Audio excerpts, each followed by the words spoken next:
just want to take a few minutes today and finally give you the tour of the front planters that I promised. I'm going to have to pull a bunch of things, replace a bunch of plants, so pretty soon they're not going to be looking so tour worthy. So I wanted to take some time today and show you what we've got going on. I'm going to try not to adjust the camera too much, but we're going to have to do some of that, so there's going to be some cuts today. Okay, so starting with the right-hand planter here, each of these is a 90-liter planter, which is about 20 gallons. Took a while to fill them all up, and I have to keep an eye on the nutrients in the water fairly closely, but for the most part, the plants will tell me, and I've got some water monitors as well, some pH monitors, just to keep an eye on things. So, this planter has a couple of herbs in it. I've got some parsley here and some chives. These are actually Nelly chives, which are a different variety that I'm used to growing, and they seem to be doing fairly well here.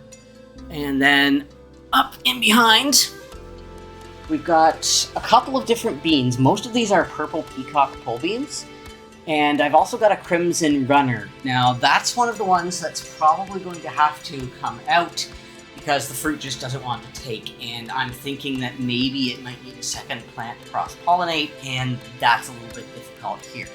But you can see that the purple peacocks are doing great.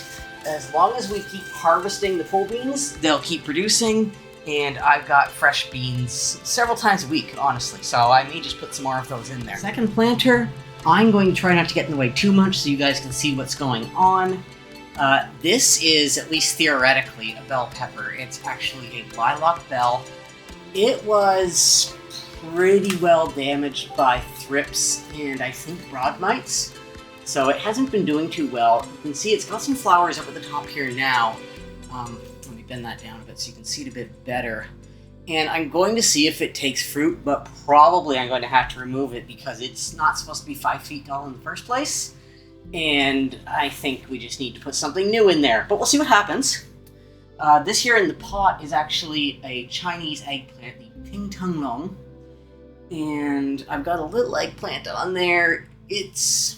I think it needs a little bit more room than this pot, but it's doing all right.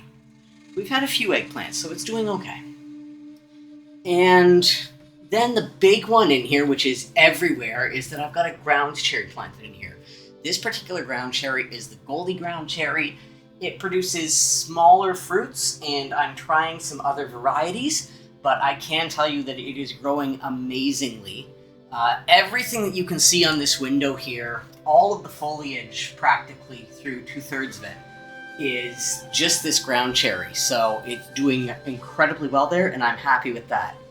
The other thing that I've got down here that you can't really see, and that's also going to have to come out, is that I've got several sweet potato vines planted. They are probably ready for harvest now, but sweet potatoes are morning glory, so they climb just like everything else. And they should be ready to dig up. We'll have to see how they turn out. Okay, there's a lot less going on here, but this planter is still going to be one of the ones that undergoes the most changes. We can see most of it is taken up with this tomato. This is a semi-determinate tomato called a Moskvich. It's a Russian variety of tomato. The problem here is that it keeps flowering, but then it keeps dropping the flowers. There's no fruit that's setting, so it's all vegetation. And here, if you take a close look here, see that? There's a couple of flowers that recently grew here, and I did my very best to pollinate them, and it just didn't take. So we're going to have to replace this with something else. I think that it may just be a little bit too hot for a Russian tomato in this window because it's more of a cold weather tomato as far as they go.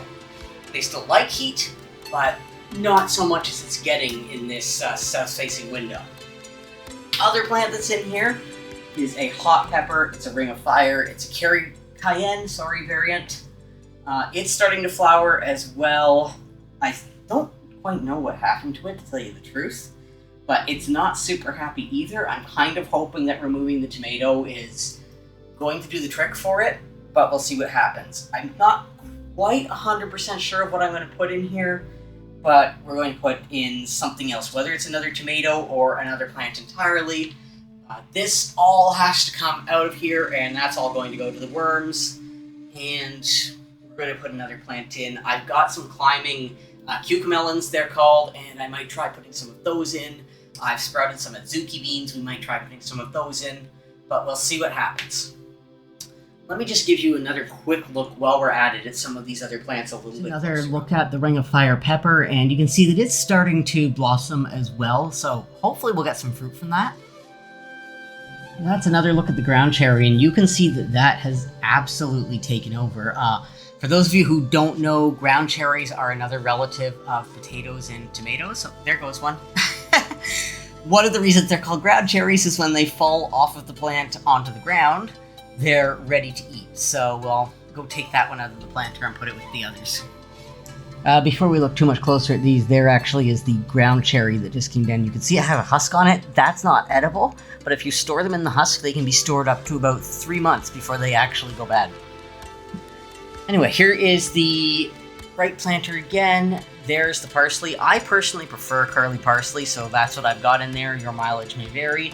And there are the Nelly chives, which are finally, they were grown from seed, so it takes them some time to get themselves properly settled. They're finally starting to grow into a proper chive patch. Okay, I think that's it for today. Next time, I will show you the interior grow setup that I've got in the hallway.